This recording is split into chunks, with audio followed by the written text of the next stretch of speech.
Thank you very much for coming. So I've been involved with kids who are on the streets in the worst matzavim for about 15 years. And therefore, my perspective is coming from a very extreme place. I don't do chinuch, education. I don't deal with kids going off the derech. I really work with what we call, I call it stage 4, when everyone gives up, when we tried all the regular things, it's not working. When you're dealing with pikuach nefesh situations, not only do regular things often not work, they often make things worse. So I apologize in advance if what I say sounds extreme, and I hope that you'll forgive my passion. 15 years ago, when I jumped into this, somehow, it's a whole story why. I didn't have a son or a brother. Mamash Hashem sent me this idea and no training. At that time, Klal Yisrael started having this off the derech thing. People started getting involved. And since then, it turned into mamish an epidemic, pandemic. Ein bayis, ein mishpacha, asher ein sham meis. 20 years ago, 30 years ago, when we grew up, there was no such thing. A kid should do drugs. A Jewish kid should do drugs.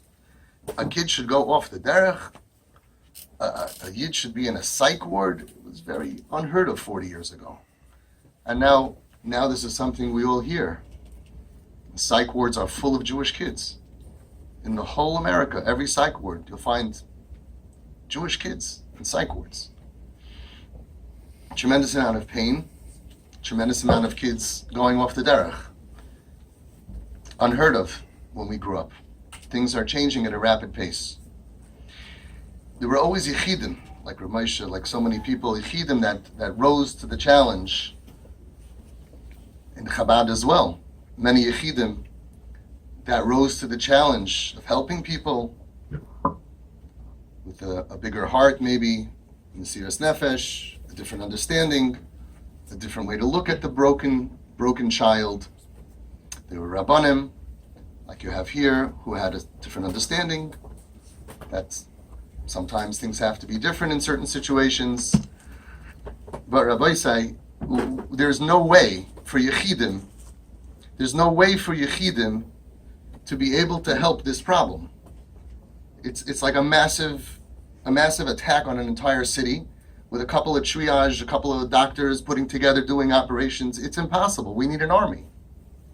We need an army of thousands of trained men and women who are expertly trained, and it's in their kishkis, in their DNA. 5 points.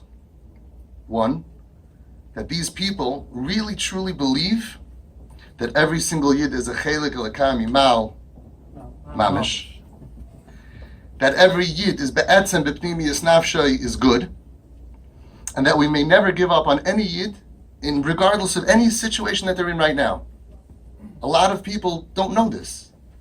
Now he's a drug addict. Now he's a Mechal Shabbos, tax deduction, write-off.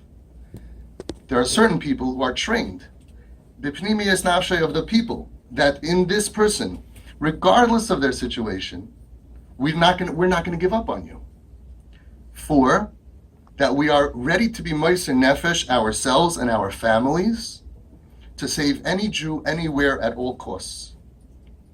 And 5, and that this important mission comes even before our own ruchnius. And we don't have time and resources to start training people to feel this way, and to start ingraining these concepts into new people. And I was just so bothered. Where on earth are we going to find thousands of people who have this belief system? And then it hit me. Chabad. It's you. You have all been trained for the past 50, 60 years for this task that is before Klal Yisrael, that we need you right now. Meirav Rabbi say we have kids from homes who are scattered all over the world, in rehabs, in psych wards, in boot camps, running away from home, in the streets, in the parks, at the lakes, walking around India, walking around different parts of the world trying to find themselves because they're so lost. The scattered al abra kanfei sa'aretz. Who is going to save all of Klal Yisrael's frum kids who end up that way? There's one organization that is literally everywhere. And Klal Yisrael is relying on your infrastructure. And you must make sure that wherever a Yid finds himself, in any matzav that he or she is in, that you, dear Shluchim, will find them and save them. And this is a very difficult job. And it's very difficult than the kiruv that you're used to. You know, people say that saving our kids is called kiruv kroivim. But I think they're much further away than the rechaikim. It's kiruv of the harbe yoser rechaikim mikol rechaikim shabaylam. Why? You can go over to a kid who grew up not from and you could say, here, shake this. Shakes this. He says, oh, that was fun. Doesn't hurt. I have no trauma. No PTSD happening here with this lulav. That's fun. No negative association to Yiddishkeit. Hey, come over to my house. We're going to have a beautiful Shabbat meal. And he comes over and he says, wow, Shabbat is great. We only have this once a year, Thanksgiving. You guys have this every week with your families. It's beautiful. I'll tell you a story. When I opened Home Sweet Home, so after they would be in this house, it was 5 minutes away from my house, and then Shabbos, the home was closed, they came to me for Shabbos.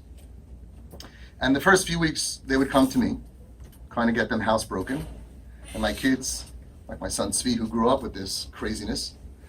And in the first few weeks, Shabbos at the table, these kids who were from the streets, mamish, would say things that we don't say anywhere, let alone a Shabbos table, would act totally inappropriate. They would go out, after the challah, they would go out for a walk, and after the fish, they would go out for a walk, and after the soup, they would go out for a walk, and my kids grew up from 4 to 20, and at 7, 8, 9 years old, they would say, why do they walk so much in the middle of the meal? I said, well, they're very health conscious. And eventually they would open up the window and they would see outside, Tati, he's smoking. Yeah, he's smoking. Yeah. And we're going to make them from. And we did.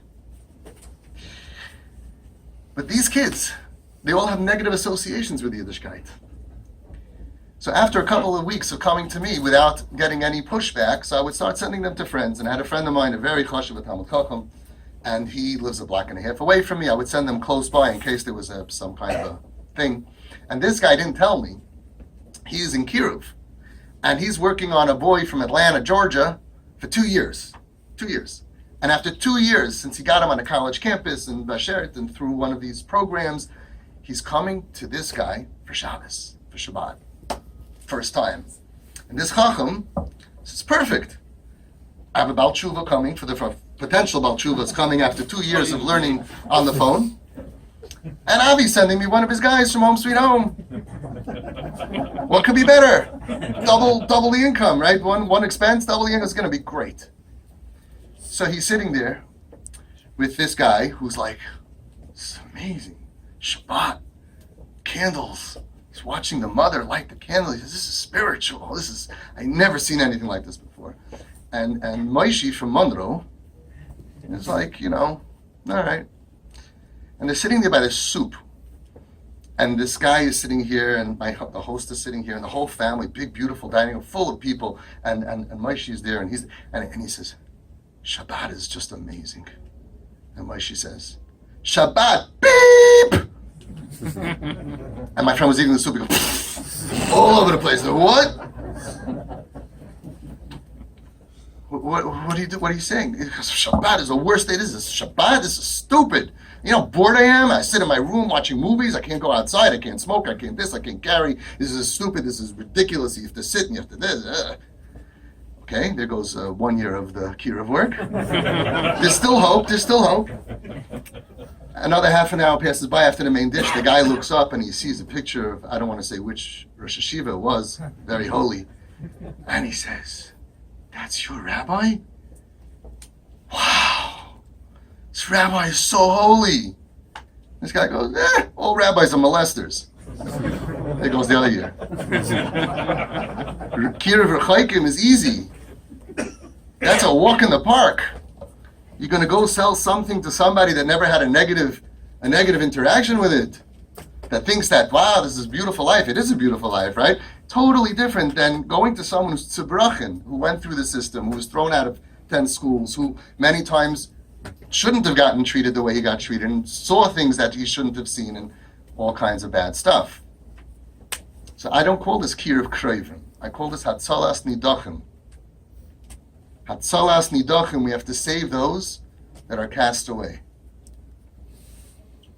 They're cast away from society, they're cast away from their families, and they feel, worst of all, cast away from Hashem. And as you all know very well, the Baal Shem Tov taught, essential part of Yiddishkeit is that it's the Ratzon Hashem lebal yidach mimenu nidach. That the yidach, the Baal nidach mimenu hu, the yidach. Lebal yidach mimenu nidach. I wanted to be ma'ir, it should say lebal nidach mimenu Yisrael. The Yehudi shouldn't be pushed away. Why do we call lebal yidach mimenu nidach? And the answer is that sometimes we could push away somebody a little bit. Healthy people are walking together. I was upstairs and the guy pushed me here and the guy pushed me here and the coffee goes this way and that's fine. But somebody who has broken arms, you can't even touch him. Lebal yidach mimenu nidach. The person who feels like a nidach, who feels already cast away, we have to be so careful. Lebal yidach mimenu. With one look in your eyes, you can push him away because he's so broken. And they're so sensitive. And they feel so cast away. And when you deal with a nidach, it's different than when you deal with a regular kid. Or a regular anybody.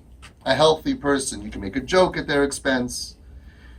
All kinds of different things, but not with a person who's walking with crutches and he's shaking, and you're going to go over and go, hey, how you doing? With your arm around him like that, you're going to break his arm. We have kids who break, because they go to a simcha and the guy comes over with a big smile. Hey, oh, whoa, that's an interesting haircut. Chacham, lebal yidach mimenu nidach. You see someone who's not happy, thriving, successful, you have to look that this person feels different, feels cast away. And you can't do the same joke that you would. It's like, your mother's earring, you liked it? Wow, brings out your feminine side. You can't do that. That's not going to help them. It's not going to make them like us. It's going to be another story. Like a kid told me, he's already 30, that he went to a simcha and he had one of those brilliant uncles who went over to him to tell him how it's not too late to do tshuva, the Yiddishe wants you. Come back to Rick, this is not the way to dress, it's not the way to come. It's shame, it's like good stuff, yeah? And he left and he got drunk and he almost killed himself. And this is a kid who tried to murder himself 5 times already, who this person coming over doesn't know one thing about his pain, but he knows how to fix him.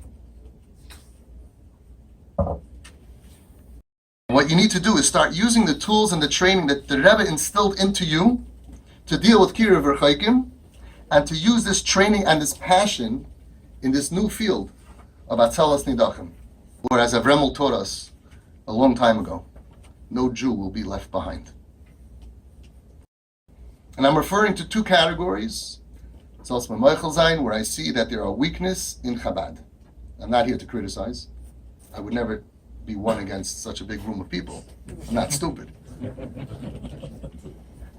2 categories. Number 1 is to learn how to apply your training, the training that is in your DNA, that you will die for, and to apply that training to your own children who are struggling, despite your own pain and embarrassment, because that's the Nisayan. You know what to do with Yanim's kid. But when it's your own kid, all of a sudden the whole training, out the door. Like you all know the story with the cat and the mouse, right? What happened to all the years? What happened to all the years of training? And every Yid is good. All of a sudden your own child does something or is struggling in a bad way, and you throw him out, you cast him away, can't look at you. So the first step I want to talk about is the Shluchim and the Hasidim of Chabad, along with the rest of the world, is applying what you already know to your own children. And the second part is to apply your training to reach not only Jews who were not frum, who were born not frum, but also to the Yiddishe Kinder who went off the derech, Despite the nisayin, what's the nisayin for them? The feeling that you have that they should know better. And despite that they come across many times as lahachis, angry, rebellious, and antagonistic. It's a different feeling. You can go out into the middle of who knows where, and you open up your little sign, and people are coming in for drinks. There's no negative feelings. All of a sudden, this kid comes in, and he's looking at you, and he hates you, and he's anti-you, and you have to use the training in spite of those feelings that they're giving over to you and that you feel towards them. I know his father. I went to yeshiva with his Zayda. He went to our system. How could you talk like that? It's not going to help you. So I'm going to read to you a letter that the Rebbe wrote to us. He wrote it in 1964. I guess the postman is a little delayed. And as I read the letter from the Rebbe, I'm sure you will know it. I want you to think about how this applies to Atzalas Nidachim. It applies Avada Tekir V'Chaikim. And I want you to think about it, and as you listen to his holy and passionate words, as he pours out his heart, literally begging people to care about the lost Yidden in America, who will be lost forever, and all the dairis if we don't make an effort to get them back. Please keep in mind how this applies to our own Yiddishe Kinderlich, kids who grew up in frum families, who are a lot farther away than what the Rebbe was talking about. I know that some of you feel that the Rebbe writes to you and speaks to you and talks to you. And last week, the Rebbe spoke to me because I got a lot of stuff from people out of the blue. And last week, I got this letter sent to me. And I said, wow, he really does write. It's not a joke. I mamish feel like the Rebbe sent this letter because you need to hear this. The house is on fire and our children are inside. 1. I took out some parts that are not Negeya, but I didn't change the words too much. There may be valid differences of opinion among men as to what activity or interest in the daily life should have a priority over others. But this may be justified only in normal circumstances. When an emergency arises, however, all theoretical differences must be put aside in order to deal with the emergency. To illustrate my point, it is one thing to debate what type of house, if it caught on fire, is worth saving, or by what method, or by whom. It is quite another thing when one is actually facing a burning house with people trapped therein, old ones, younger ones, and children. At such a time, there can be no differences of opinion as to the imperative need to fight the blaze and save the trapped ones. This is the duty of everyone who is nearby, even if he is not a trained firefighter, and even if those trapped inside the burning house are strangers. The obligation is immeasurably greater, of course, if those inside are one's own relatives, and especially if one has had experience and has been successful in fire extinguishing activity. Where a doubt exists as to what is good for an individual or a group or a nation, it is sometimes quite illuminating to consider what the enemy desires, especially if the enemy has shown persistent effort to attain his end, for then it would be clear that the opposite of what the enemy desires is good for that individual group or nation. That's the second point. You want to know what's good for us? Look at the enemy and do the opposite of what he wants, said the Rebbe. In our generation, we have seen with our very eyes what the arch enemy of our people, Hitler and his followers, Yimach Shemam, desired, plotted, and unfortunately succeeded to a considerable degree in regard to our people. He made no secret of his fiendish plan. His avowed intention was to exterminate the Jewish people, and above all, to eradicate the Jewish spirit. Therefore, his first victims were Jewish books and synagogues, spiritual leaders and rabbis. There are several methods whereby our enemies hope to attain our annihilation, God forbid. To Hitler's twisted mind, the obvious method was simply to send Jewish men, women, and children to the gas chambers and the crematoria. But the method of spiritual cremation, involving not the Jewish body, but the Jewish soul, is just as devastating. The crematoria, where Jewish bodies were incinerated, are a thing of the unforgettable, horrible past, thanks to the grace of the Almighty. These butchers were stopped before their work of destruction reached its goal.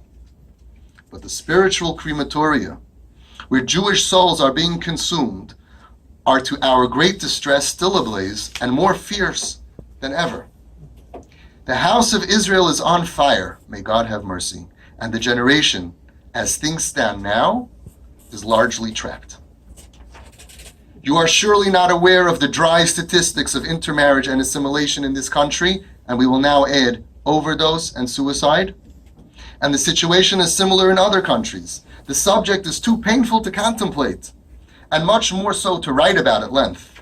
In a sense, the danger of spiritual crematoria is graver than that of physical genocide, for the heinousness of the latter, physical genocide, can be understood without too much philosophical inquiry. Nobody debates that. While for the spiritual extermination, there are certain groups which do not recognize this as a calamity, and certain groups even champion it in the name of freedom, equality, integration, and other misconceived ideals. In light of the above preface, let us, you and I, consider our position. Surely in the face of the situation as it exists now, and is deteriorating, all debates and philosophical speculation must be set aside. The existing emergency demands immediate action to save Jewish souls. This is the primary obligation of each and every one of us who desires to counteract the Hitler objective. This obligation is particularly imperative in regard to one's immediate environment where one has been raised. Listen carefully. Surely the daily newspapers cannot delude one into thinking that all is well and normal.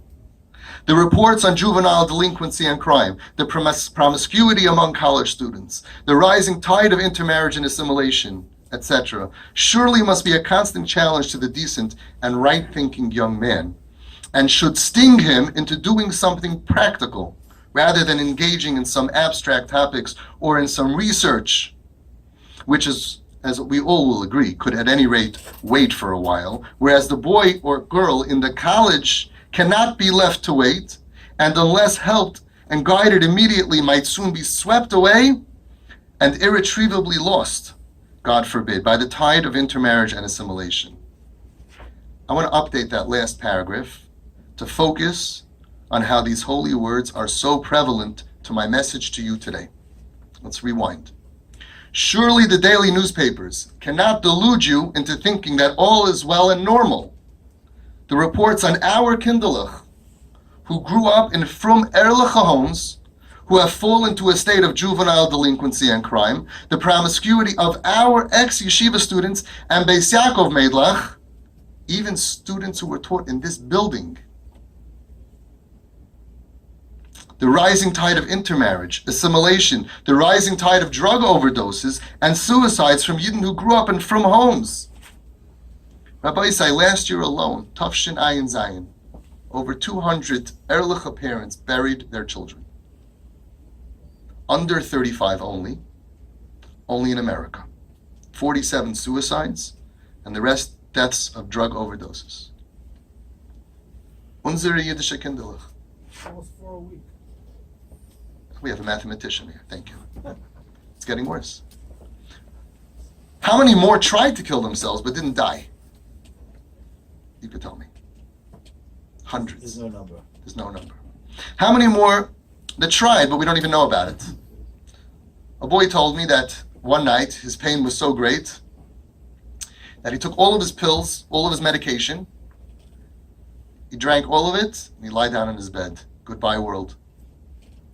By some miracle, he woke up the next morning at 7 o'clock in the morning. He got up, said, felt pretty good. So I took a shower and went to work. How many people want to die in our generation that end up not so lucky like this guy? And he himself ended up in the psych ward 5 times, where he wasn't so lucky for some reason. We don't know why those pills didn't take. How many don't want to die, but are so far away from this chiyus of life and enjoying life? In the last week, I deal with parents who have problem with kids. And in the last week, 3 people reached out to me with email and WhatsApp. Nothing to do with my business. Dear Avi, I don't want to tell you who I am, but I'm married, and I have X amount of kids, and I'm 35 or 40 or 42 or 32, 3 people. 2 of them, if I told you who their grandfathers were, you would jump from your seats. G'daylei Olam, 2 of them, but within 3 days. And they're married, and they're from, everything, right? I want to kill myself. I want to die. I have overwhelming feelings of I need to kill myself. Overwhelming. And I'm not going to go into the pratim of each one, but one of them I spoke to for a few hours on the phone from 2 a.m. till 4 a.m. through WhatsApp, through voice notes. And the other one was a guy who reached out to me. He said, you're the only person that could save me. I must speak to you. What am I going to say? No. So a guy comes, he's sitting in my office Friday afternoon from 1 till about 3. His grandfather is, it's not even, and he has 15 years of OCD and anxiety and going from therapist to therapist. And he's from the lucky ones who are married, stable home. And he just wants to die. And he's suffering and suffering and suffering and suffering. How much pain and suffering? The Rebbe continues, surely this must be a constant challenge to the decent and right-thinking young man and should sting him into doing something practical rather than engaging in some abstract topics or in some research, which, as we all agree, could at any rate wait for a while, whereas the boy or girl on the street, in the parks, in the rehabs, and in the psych wards cannot be left to wait, and unless helped and guided immediately, might be soon swept away and irretrievably lost, God forbid, by the tide of death and destruction. Says the Rebbe, point 3. Chabad exemplifies the right approach, and this will answer one of your questions, namely, what does Chabad aim at? One of the basic tenets of Chabad is Ahavas Hashem, that Ahavas Hashem, namely unity with God, who is not only the creator of mankind, but also the creator of the universe, is synonymous with Ahavas Yisrael. And Ahavas Yisrael is not necessarily expressed in an attempt to save the whole Jewish people, but in helping even a single individual. Remember, he who saves one soul is deemed to have saved a whole world, our sages declared.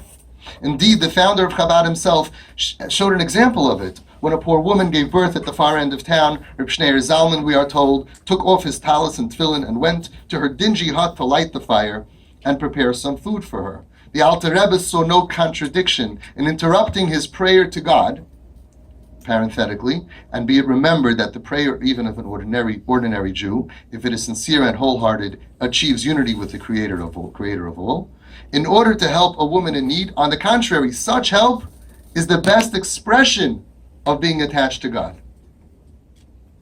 The Rebbe continues, how can you, and I say this with all due respect to you, and dear Shluchim, I say this with all due respect and admiration to all of you, how can you sit idly by, surrounded by thousands upon thousands of fellow Jews who are starving for guidance and direction towards the right path in life, the path of Torah's Chaim?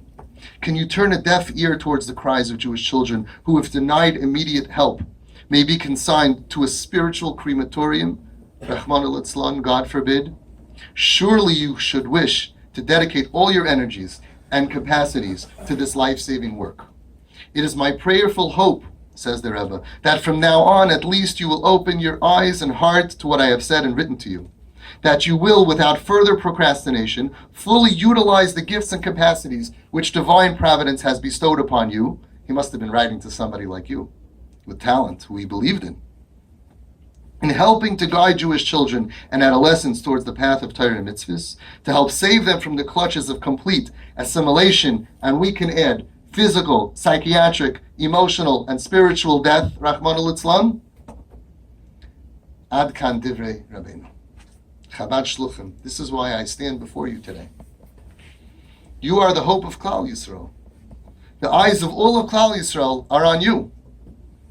I would have thought in all the communities there would be kids who are thrown out of home, kids who are rejected because they don't fit in, but that everybody would know, not the kids of Chabad, Chabad, the kids who struggle, enveloped in warmth, understanding, without pressure, without I would have thought you go to Monroe and you go to Lakewood and you go to Flatbush and you go to Queens, kids are on the street and they're in the parks and they're not wanted and they feel like they want to die and they're sent out to boot camps and to rehabs and to psych wards. Just Abi. Not in Chabad. I wouldn't have expected to get phone calls from tzaddikim like this. This family's throwing out their kid, and this family's throwing out their kid, and they don't understand the kid, and they're telling the kid that I don't care what you've been through, you have to conform to the house, otherwise harois. Chabad is not treating their kids and the problems the way that I would have imagined based on all of the training that you had about what a neshama is. How many Chabad Shluchim are there that have a child, Rahman al-Itzlan Le'aleinu, that dropped out of Yiddishkeit, and instead of using all of their training to be makar of their own child, they reject the child and throw them out or make them feel so uncomfortable that they choose to just be somewhere else. Kids will be comfortable. If you make them comfortable, they will be home. There's no place like home. There's no food like mama's cooking. They're only not home because you don't let them be comfortable in their state, temporary state of dysfunction. The same chassid that would move to Siberia and eat bark off of trees for 40 years, because the Rebbe said that maybe you'll find a Jew by accident who's a half Jew and with one leg and one tooth, and maybe you're going to go ahead, you're going to go and hug him and accept him the way he is with all the problems and all the abikarsis and you'll be such a success. No matter how far bissen, no matter how messed up, you can curse God. After the Holocaust, there were the Yidden who cursed God. Didn't the Rebbe give an aliyah in shul to a Machal Shabbos b'Fahesia? Didn't your Rebbe do that?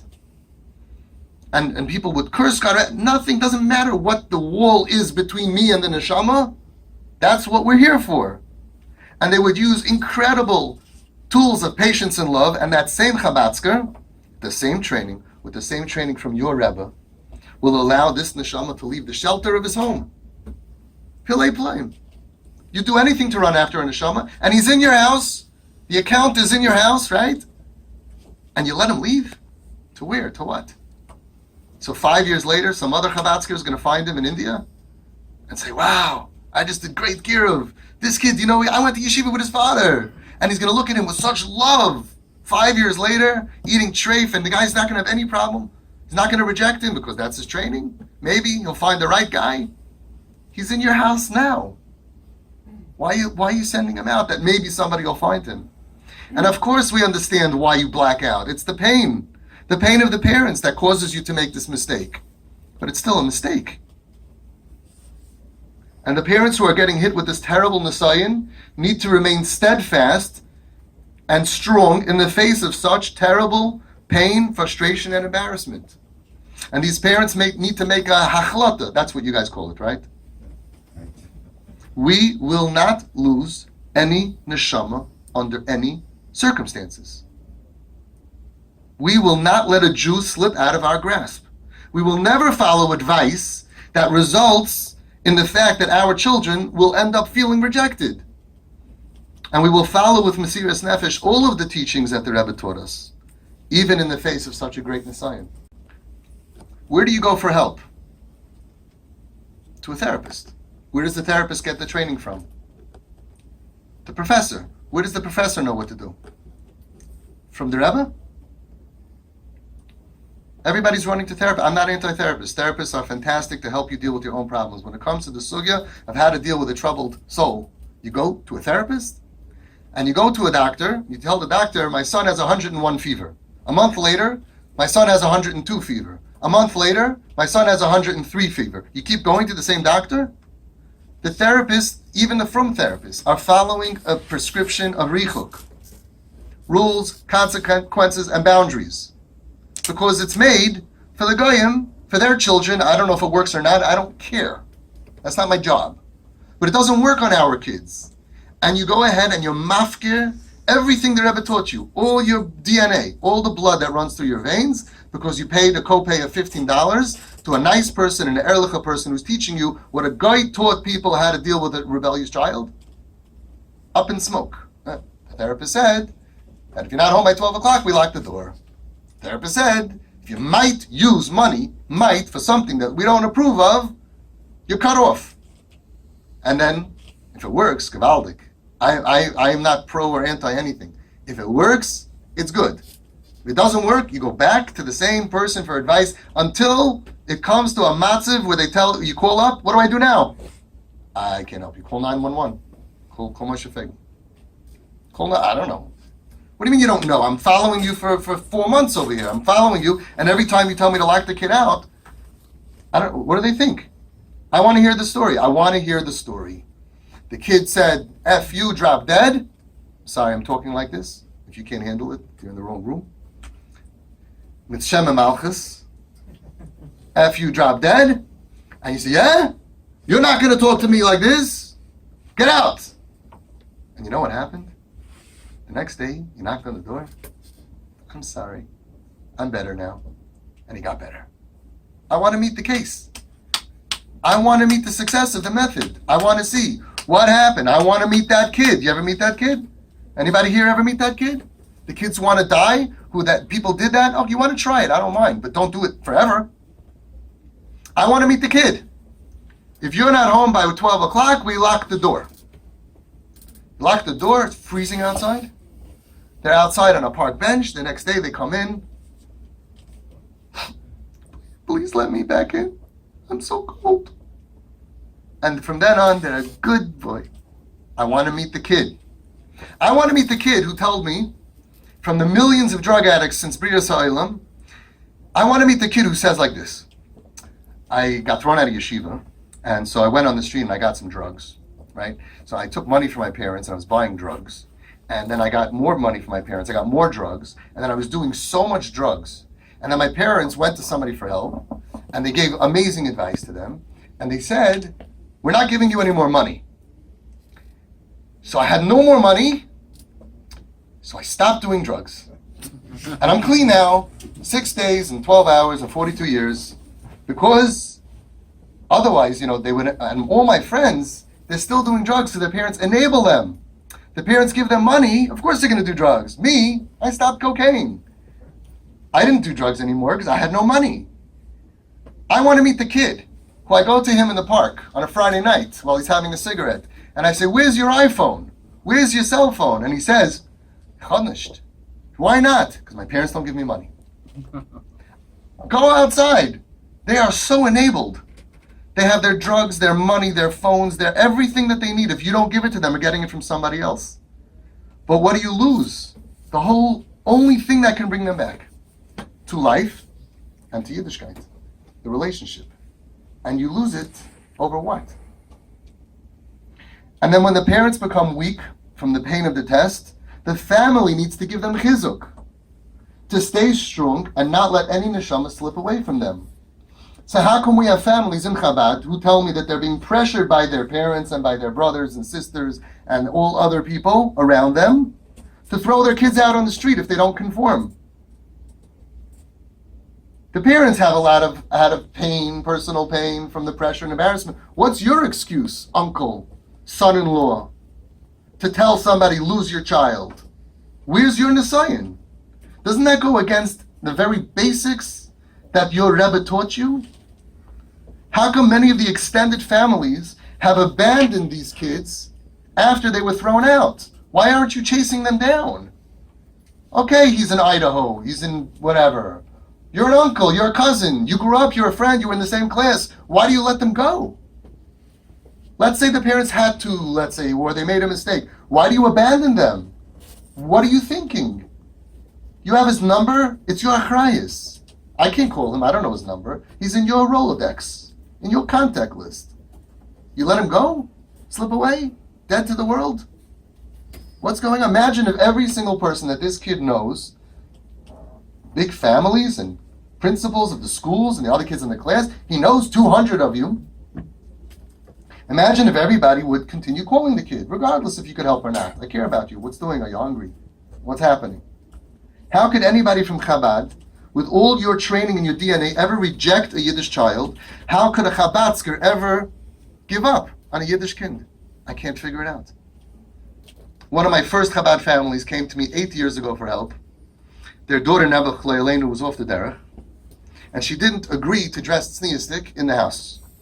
And they told her, if you can't conform to the rules of tznius, the rules of the house, you can't live here anymore. So she moved out. She ended up living with a guy. Who gave them this insane concept that if you can't be good right now, today, and you can't conform to our standards, which usually comes because of pain, they usually have good reasons, that we will push you away, even if they have bad reasons, I don't care. Right now, you can't conform, arais. Who gave them this insane idea? That we will push you out of our home, even though we know that it will only cause you to get worse. Why are we doing things that make them worse? Abi, we have to do something. Somebody told me, are you going to do nothing? Do you know how hard it is to do nothing? Do you know how much you're doing when you do nothing if the other choice is to do kares? You know how much it takes of growth of parents to do nothing? And that's not what we do, but halavai, just do nothing. Yeah, do nothing. You're doing nothing? No, I'm not doing kares. I'm not throwing away. I'm not losing a child. I'm not giving up on a Yiddishe kid. Is that called nothing? I'm keeping a kesher with someone, so when they're healthier, I'll be able to go visit them, and I'll be able to one day have a kesher with them, keep them alive. It's nothing. When the other choice is kares, you choose kares because it's called doing something. Okay. So the irony was, for this family who threw out their daughter, was that they're into kiruv, right? So they have every Shabbos between 8 and 16 girls at their Shabbos table who dress a lot worse than their daughter was. But that's kiruv. So that we have to do. And their daughter, they threw out of the house. And yes, there's that taina that we have. Well, she should know better. But it doesn't change the fact that there's a way that you can win her back, and there's a way that you can't win her back, as you all know. Yesterday, the Rebbe said, in Dvar Malchus, told us Tavshin Ayin Ches, Madua Rotza Yitzchak Levarich es Esav Benoi, Him Lo Yada As Reshusei Hagdoila. Mamash yesterday. Why? He was talking about their own son, right? Why did Yitzchak want to bench his son Esav? He didn't know how bad he was. Avoidas Yitzchak hoisel agalis shegam b'mokim shenira reik mikdushase shel HaKadosh Baruch Hu hine al yedei chafira ba'omek. I skipped out the middle, but you understand it. Megalim gam shom netzotzei hakdusha. V'al pi zayuvan zeh sheberech as Esav. We can understand why he wanted to bench Esav. Mishum shekavanasei hoisel agalis shegam etzel Esav benoi shebechitzoni is nira shirachik hu legamri mi'avodas Hashem hine al yedei chafira v'avoda kosha yicholim legalis shebipnimiyus nafshai harihu kosher la'avodas habayre umizeh hoyrol eleinu. And this is teaching us she'im gam etzel Esav harasha, even by Esav harasha Osak Yitzchak legalis as pnimiyus nafshai ulekashroi la'avodas Hashem hari advarim kal v'choymesh etzrichim la'avod gam im elu hanirim kirachoikim mitayre v'avodas Hashem ulegalis as pnimiyus nafsham sheyeshuvu lederech avoseinu.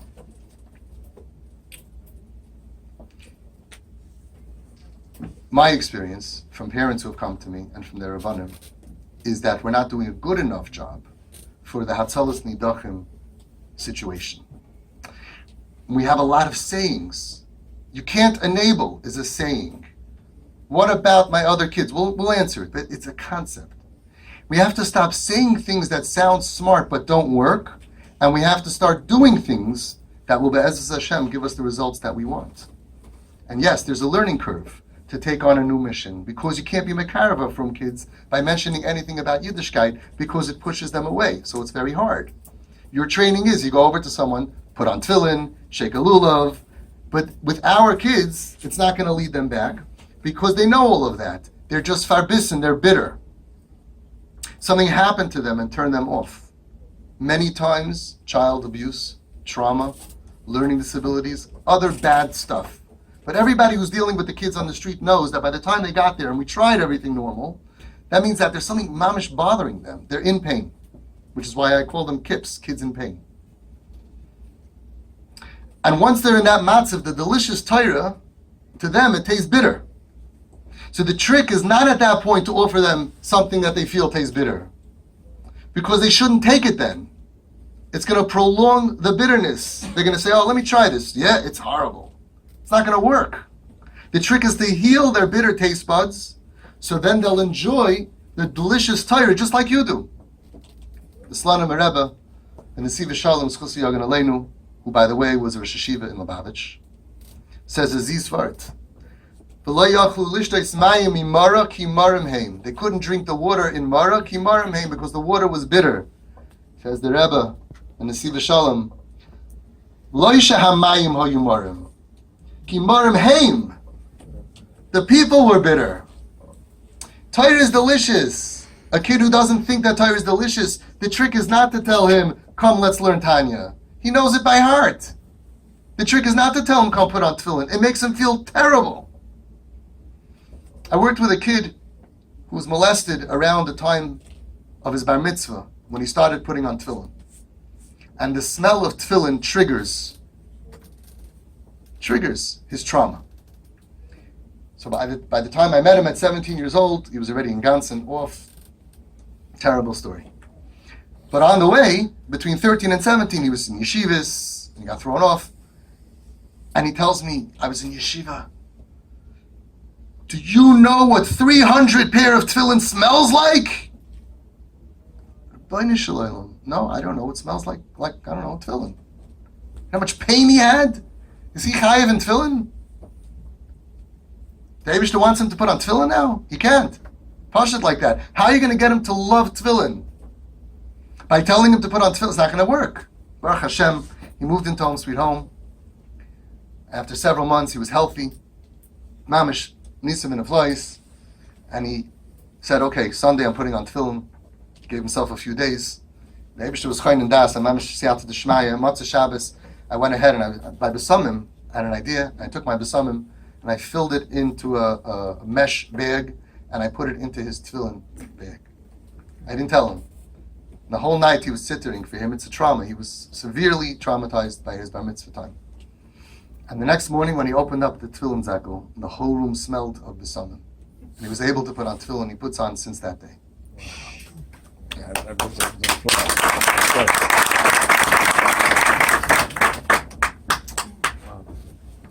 One year later to the day, he went back to the yeshiva that he was thrown out of 2 years before, and we made a graduation 1 year to the day, and he went back to sit and learn yeshiva. The yeshiva said that he's out of yeshiva already for a couple of years, so I said, good, so you'll sit him next to you, and he did, and he had a seat next to the yeshiva. And there was no kiruv. I didn't have shachris, mincha, maariv, there was no davening, there was nothing Yiddish in Home Sweet Home. It was about, I like you, I believe in you, I trust you, you can't do it, I get it. No pressure, not pushing. When they're healthy, they'll do it. When they're not healthy, and you ask them to do something, you're just prolonging the farbisin of brokenness. And you're making more empowered. There goes another year that he's not going to come to Shabbos meal, because you told him it's super important to wear this. Stop telling people what to do. That's not what we do. A guy who grew up Reform, and you tell him, can you put this by the Shabbos table? It doesn't hurt him. He's like, oh yeah, sure, why not? But it hurts him. He knows what a yarmulke is. Don't ask him, why don't you? How about you? Maybe you should. It doesn't work. And it makes them further away. They need to know that you love them, that you accept them the way that they are, that you trust them, and that you believe that they're not bad. If you see somebody doing something terrible, and you know that this person is good, then you right away trust them. I know that there's a reason why this is happening. I don't know why. I don't need to know why. I trust you. And therefore, if they're not bad, and they're doing something bad, it must be that they have a reason. You understand that you don't need to understand. You don't need to become a genius. We must never look down at them. We have to be mechabed them and deal with them with honor, with respect. We have to stop asking Narasha questions. How come they need to do this? Why are they doing this? What does this haircut do for you? Why did you have to get a tattoo? What does it mean? Why are you dressing so strange? You feel good when you shave half your head. Making your hair blue makes you feel better. We have to stop asking Narasha questions and just use your tools that you know work so well. By the way, these examples that I'm giving you all happened in here, in your place. Not everybody, but these are true stories. And you know that even the angriest, most bitter atheist can be won over with your warmkeit and love. Chabad is not about armchair philosophy. Chabad is about taking action. Chabad is not about wondering why something is broken. Chabad is about fixing it. In the time that some people spend 5 years having a vikuach, well, maybe we should this, maybe we could have already been mekarev thousands of kids, of these lost souls back to Hashem. We have to stop thinking and start doing, and we have to close our minds and open our hearts. As the Rebbe said, to be kind is more important than to be right. Many times, the Rebbe said, what people need is not a brilliant mind that speaks, but a special heart that listens. And what did the Rebbe teach you? What's the first way to reach out to somebody? Is by doing a toiva to him. The Gashmis. And usually right away, you start the Ruchnis, but they're so broken, you can't go right away. Stick with that. Stick with doing a toiva begashmis. Show them that I accept you. I don't have an attitude against you. If they're not behaving properly, then pointing it out will never bring them back. And please remember that criticism and rejection are not words in the Lubavitcher dictionary. They're concepts that were introduced to Klal Yisrael to kill us. Buy them their jeans. Questions later? Moshe Feller, a Chabad Shluchim in Minnesota, was asked to write an article to a newspaper to explain what Torah does to a person. And he wrote, when a person faints and loses his conscience, they say that you need to come close to his ear and scream his name in order for him to help. In the same way, when a person is far away from Yiddishkeit, you need to scream his name and tell him, you are a Jew. Rabbi Feller sent the article to the Rebbe in order to get his opinion, correction, and proofs. The Rebbe read it and corrected just one word. He underlined yell, and he wrote above it, whisper. Don't yell at the person. Whisper. How do you wake up a person from religious fainting? How do you approach somebody who is disconnected? Don't scream at him and tell him you are wrong. Don't roar your opinions, but whisper, because you entered a delicate place, his neshama, his soul. Don't be brutal in your approach, but do it with love, with caring, and peacefully. Again and again, the Rebbe taught you in every sikh and every mimer you open up, wherever you open up, that the only way to help save our youth is only through acceptance, positivity, varmkeit, and kiruv levavos. And the Rebbe specifically taught us that if you treat someone negatively and you use the Torah as an excuse, there is always the doubt that perhaps you made a mistake in your assessment of the situation, or that personal factors were involved, especially when we're dealing with a family member. You could be motivated by shame, by pain, by gaiva, if it was a Talmud of yours or someone in your yeshiva. But the Rebbe said, whereas if you do a favor for a fellow Jew, it's off your shoulders and you have nothing to worry about. You certainly performed an act of Ahavas Yisrael, brotherly love, and you fulfilled the commandment of Ahavta l'reacha kamoicha, which is also a vehicle to attain Ahavas Hashem. What is Ahavas Yisrael? Does it really mean to love every single Yid?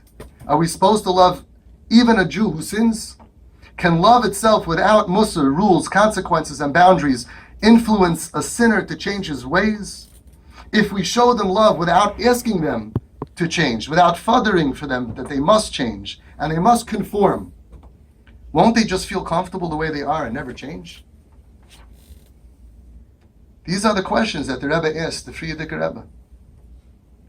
And he said, I am nice to everyone who comes to the Merkaz, even those that are lacking in proper level of Yiddishkeit.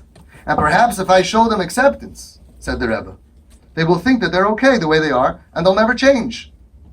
So many people say, what do you mean? You're just going to show them they're okay? You're going to buy them their jeans? You're going to buy into them? You're going to show them we accept you? As if you're okay? Why would they ever change? If we make them comfortable, why are they ever going to become better? It's a good question. That was the Rebbe's question. And the Frierdiker Rebbe told him. He said that when a child is born, the parents, their hearts have 100% love for this child. Bursting with love. So what happens when another child is born? The Eibishter gives them more love. They have 100% love for another child. And then another child, and then another child. The Eibishter gives you a full love for every single kid that you get. So what happens if a child is sick? Suddenly the Eibishter gives you more love. There's more love that parents have, created by Hashem, that's inserted into a parent when their child is sick. Child has a broken leg, child has a machla. The love and the dedication of the parents, it's unbelievable. You thought, they can't love anymore. Oh yes, they can. Said the Frierdiker Rebbe, when you see a Yid who doesn't put on tefillin, you should look at him like his hand is broken. If he doesn't go to shul, he doesn't daven properly, you should look at him like his legs are broken. The worse that a Yid behaves, the more love and compassion You need to shower on him. What would the Rebbe say today? Look at these kids. Look what's happening around us. No, where did the Frierdiker Rebbe get this hadracha from? From the Alter Rebbe. It says in Tanya Perek Lamed Beis, I don't have to teach you. We could say it together. Havei mitalmid, I skipped a little bit. Havei mitalmid shel Aaron, oyev shalom, oyev habriyos, umekarvan l'tayr, loymar, she'afar achoyki mitayr Hashem avedasai, v'lechein nikraim b'shem. Thank you. Tzarech l'mashcham. Rules, consequences, and guidelines. If they don't conform, you can't. Oh no.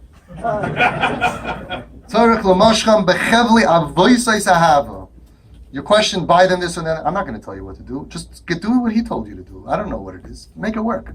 How much love do you need to show somebody that you're going to control him with your love? You know how much love? That's not, I had a parent that came to me and the father says, I have no problem with my kid. And the mother says, you haven't looked at him in 6 months. Every time he's downstairs, you manage to go upstairs. Every time he's like, okay, bye, see you. Without me, you don't want to make him feel bad. You can't look at your kid. And he's telling you the only way to get to the kid is chevli avoisis ahava. Just tell me, if you go ahead and you're merachiking and you put walls up because you don't conform, does it work? If you say to your child, I don't like the clothing that you wear and therefore I am not your parent anymore, financially you're on your own. Does that work?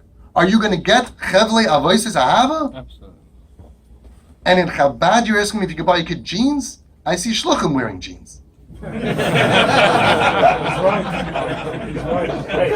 kulei haiva ulai yuchal lekarvan l'tayra v'adis Hashem v'hein loy hifsid mitzvahs ahavas reim.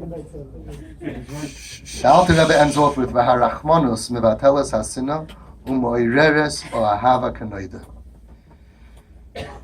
When you feel like you hate this child because he's rebelling against your family, the rachmanis that you have for his soul that lost its way, regardless of, usually it's what people did to them, but let's say, yeah, he's totally wrong.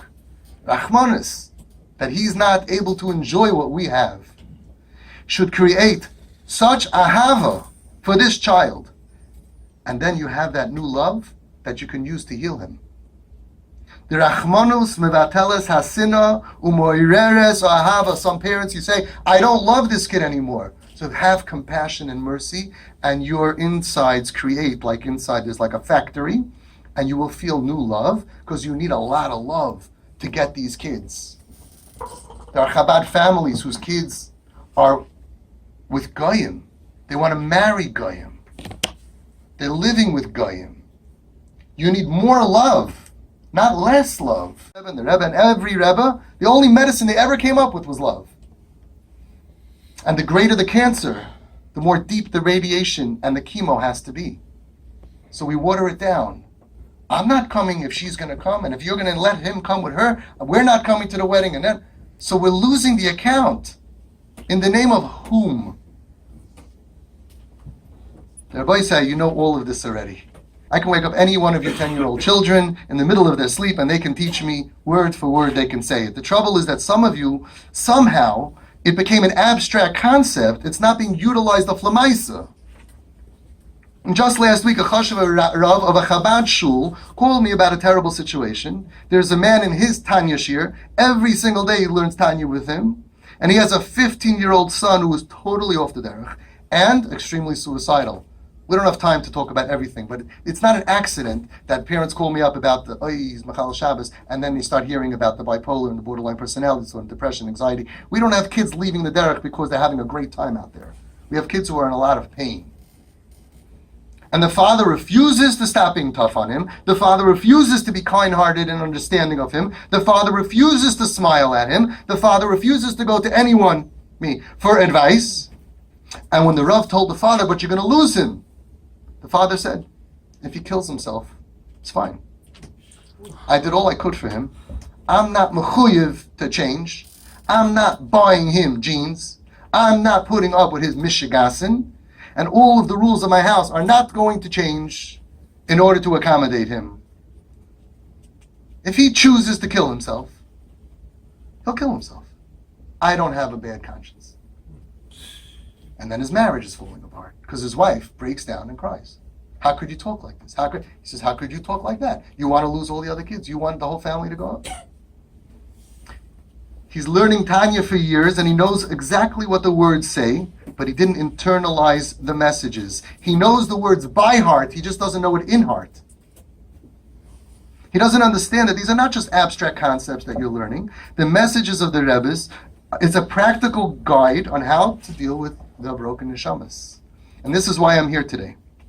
Today is the day that all of us in the world, and especially Chabad, must wake up and realize that just as we're mechuyev to look outward and search all over the world to find any Jew in any place, in any shape, and do whatever it takes at any price, with any self-sacrifice, to eventually bring them closer to Hashem, so too we must look inward to our own families, to our siblings' families, to our neighbors' families, and we must search all over our world to find any Jew in any shape. And we must do whatever it takes, at any price, with any sacrifice, to eventually bring them closer to Hashem. Any kid that struggles in a Lubavitcher family, from the first day of his struggle, should have 100 of you guys swarming all over them with hugs and love and being there for him. And we would never have all of this death and destruction. It would never happen. From the minute of struggle that you see that somebody is struggling, start to bake in the ahava.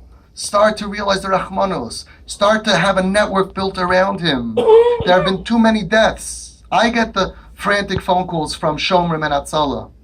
I get those calls. How many of Chabad kids are in rehabs and in psych wards? And you may think, well, there are crazy people in the world. I have 300 families who have come to me in the worst situations.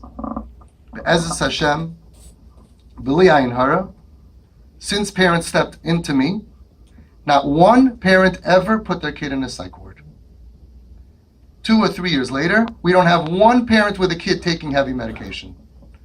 All the diagnosis is gone. You can check it out. I'm not lying to you. Well, where's all the mental illness? Where's all the bipolar? How do you have kids? And I have professionals tell me it's impossible. 4 doctors give a diagnosis of bipolar, and 2.5 years later, all 4 of them are saying, we don't know what happened, but it's gone. Where's the depression, the anxiety? Where's all the suicidal? Where's all the cutters? We never believe on her. We never had one suicide. And we don't have ever that any parent that came to me ever called Shomrim. You ever get a call from one of my guys? Shomrim? Hatzalah? My friend opened up Shomrim in Flatbush. They have a domestic violence unit of 20 chevra, just for Flatbush. And what are they dealing with most of the time? Domestic violence between parents and rebellious children. I asked him, you ever get a call from a TP parent? Never. Never a kid? Shomrim, Hatzalah, psych ward? Never. Never? Never. 95% of these kids on drugs go clean without any rehab. No rehab. There's a small percentage that are mamish, they need it, and I push them there, and we support that. I'm not against rehab, and I'm not against therapy.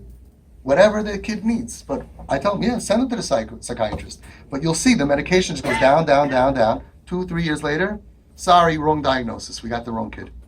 Coincidence? I just happened to get the 300 plus families that didn't have real diagnosis?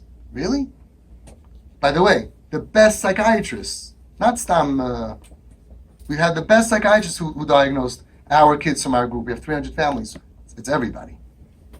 Any kid that struggles in Lubavitch should right away feel this extra love that the Rebbe was talking about. I beg of you, Chabad Shluchim, as the leaders of Klal Yisrael in the field of Kiruv Rechokim, please become the leaders of Klal Yisrael in the field of Hatzalas Nidachim. And let everybody in Klal Yisrael look at you and learn from you. Let us all agree that today, Rosh Chodesh Kislev Tavshin Ayin Ches, that we officially declare Crown Heights as a rejection-free zone. And that every Chabad house in the world will officially become an Arei Miklat. That every Yiddish kind from any kreisen, from any family in the world, will always know, if you are struggling, if you are in pain, if you feel like dying, if you feel like giving up, if you're on the bottom of the world, begashmias, B'nafshiyus or berachnius. You are welcome in every Lubavitcher home. And you are welcome in every Chabad house, anywhere in the world, regardless of what you dress up like, what you look like, how you act, how you behave. And you will receive not only a warm meal, but a warm hug. And let us stand together and declare in one voice, dear beloved children of Klal Yisrael, from Borough Park to Lakewood, from Queens to Long Island, from Chicago to LA, and from Bells to Young Israel. Even if chas v'shalom you are rejected by your families, like the thousands of kids roaming the streets, crazy. It's like in the ghettos, like in the Holocaust. We have thousands of kids that are not comfortable being at home. Even if you're rejected by your family, you will always be warmly accepted by our family, because all of you are truly one of us. Why is this? You know why? Because we firmly believe 5 things. That every single Yid is a chelik elokay mimal. Very schwach. Could speak to Litvaks for that response. That every Yid is essentially good b'pnimiyus nafshay. That we may never give up on a Jew regardless of their current situation. That we must be moiser nefesh ourselves and our families to save any Jew anywhere in the world at all costs. And that this important mission comes even before our own ruchnius. And this comes from a Zohar HaKadosh in Parshas Truma. The one who is righteous must chase after the sinner. It's a chiyuv. Be willing to pay a high price, time, money, effort, in order to acquire him, to win him over, to bring him back. To cause him to purify himself from his spiritual filth. To subdue the evil powers of Satan.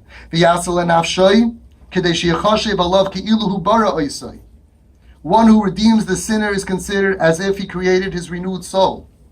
I'm one person. B'li ayin hara, between Home Sweet Home and TP, I have 100 kids today, besides being alive, besides being home, besides being functional, besides being normal, who are shoymei Torah mitzvahs. 100. Each one of you can do that. I have nothing compared to you guys. This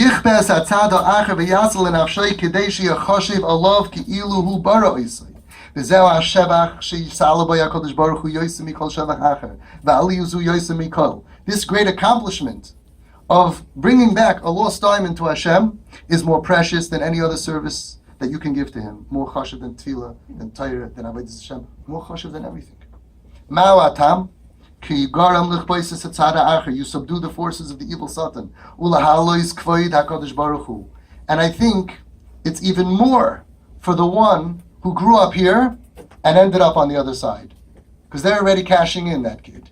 And when you could take that away, when you could take back that kid and bring him home, it's even more chashuv.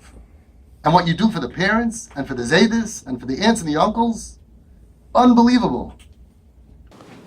And that's what it says by Aaron, V'rabim Heshem me'avoin. He turned away many people from sinning. Afterwards it says, Brisi Haisi Itai. Says the Zohar, that's why Brisi Haisi Itai. Aaron and Moshe, he wasn't big enough? Why couldn't Brisi Haisi Itai? Because of his gadlus. No, it wasn't about his gadlus. He ran after V'rabim Heshem me'avoin.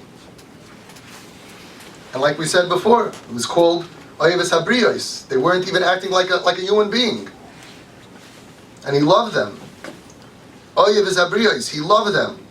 I speak to people like Ramosha, people on the street. We love these kids. They're lovable. As soon as you stop being anti them and having these ideas in your head that I have to control you and I can't give you and all of that stuff. That's all it is. It's just stuff. Ideas that come from Goyim. Comes from the Goyim. As soon as you get rid of that, you'll see how lovable, how sweet they are. Absolutely. Isn't it a coincidence? I go places, they say, you think every kid is good. So no, everybody on the street does. Everybody on the street loves these kids. And all the people who hate these kids, hate. Maybe they don't hate them. They certainly don't love them. They don't understand them. They're willing to lose them. They're willing to lose. You know what a guy said? So Alamol Gavena Eruv Rav. Yeah? Wow. There was always an Erev Rav.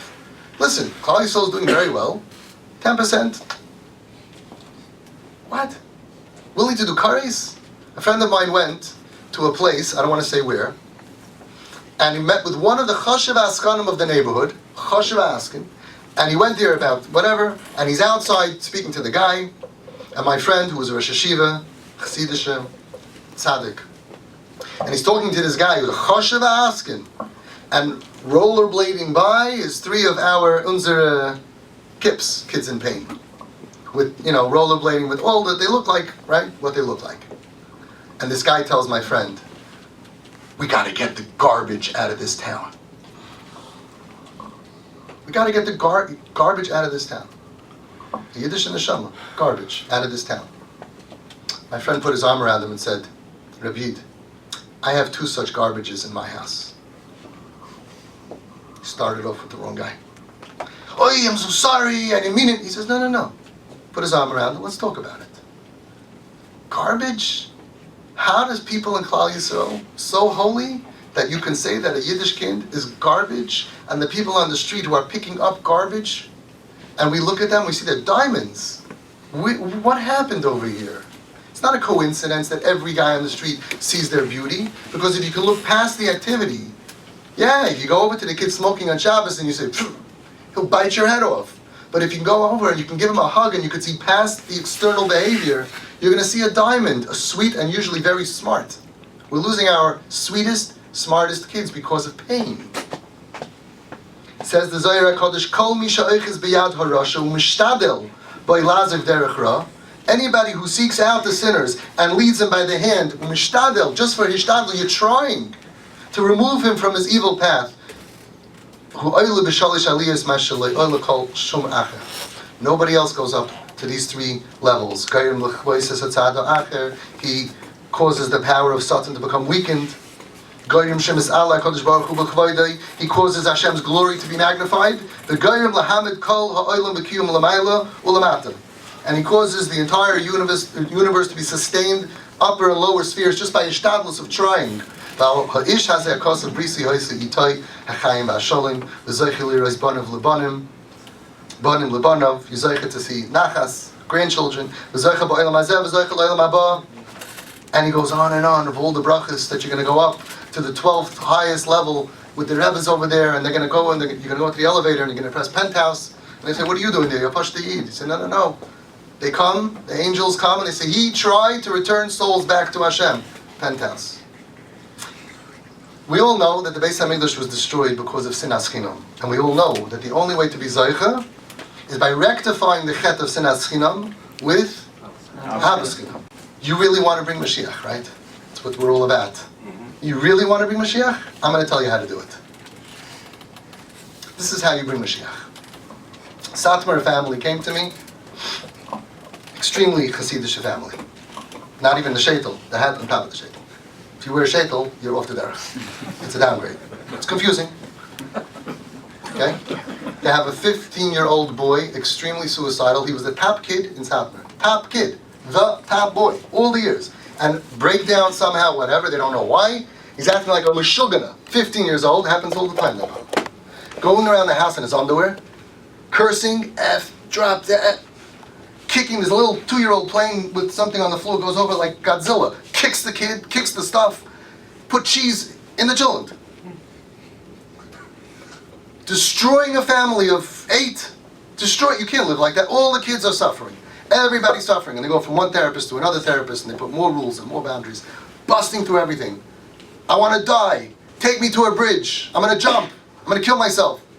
And the father went over to him once and he said, Shefel, what can I do for you? What could you do for me? You can die. F you dropped it. You ever heard such a thing? He needs more patch. He needs more rules. So they went weiter and weiter with the therapist until they were told, throw him out, there's nothing you can do. Chazli Hashem, they came to me. Some of you will hear things that I do that are extreme. You know why? Because the situation is extreme. Somebody went over to a very choshev Rav and said, you're backing that this family with a boy wants to marry a guy, and they go to Avi Fishoff. So you're pro-intermarriage? True story? Sugar. We're trying to get the boy to not need to do that. What's your idea? You have a better idea? You're going to cut him off? They're getting married tomorrow. Sofa b'li'ayin hara, helfen. Every single TP kid that got married from Kadas Moshe Yisrael. I go to the weddings. Not even on a beach. Chasanos. Cost the parents a lot of money. They're not so happy. Like all the other kids, Tferes Rivka, all the regular chasanos. B'li'ayin hara, every one. And people make up stories. A guy called me up, I'm so angry at you, tinus on me. I'm like, what did I do? He says, you were Masada Kedushin between a Yid and a Goy. I said, really? I didn't know, I don't even have a kapata. I don't do Siddur Kedushin. No? Never happened? Never happened.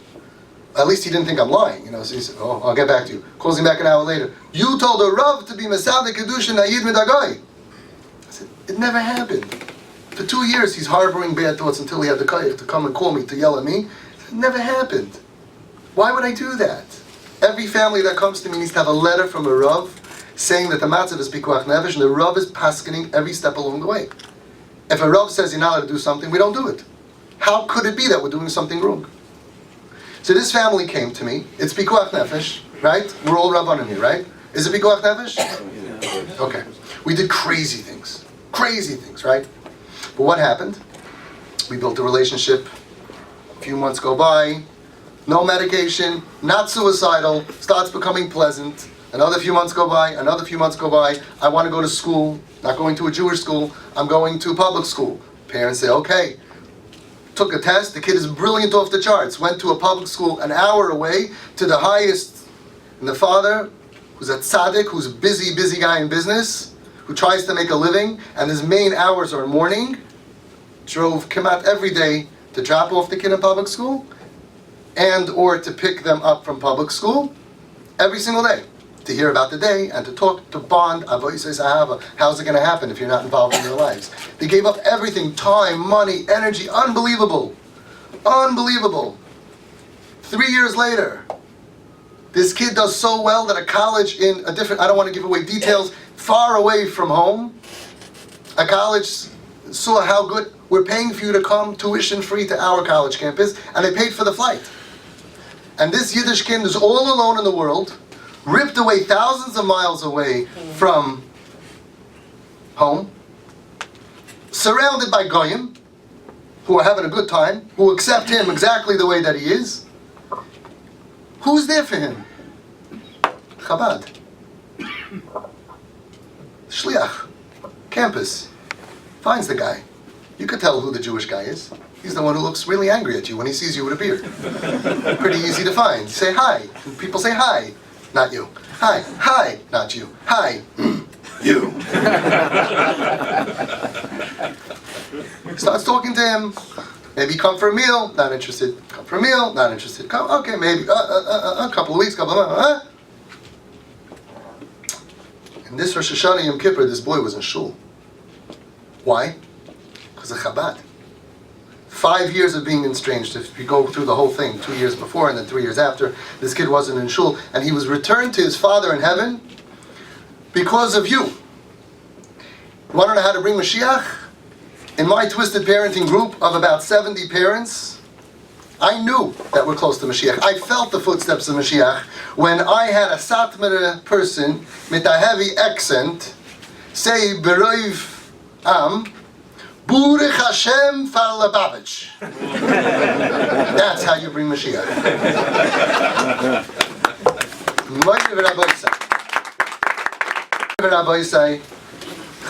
Chabad Shluchim, heroes of Klal Yisrael.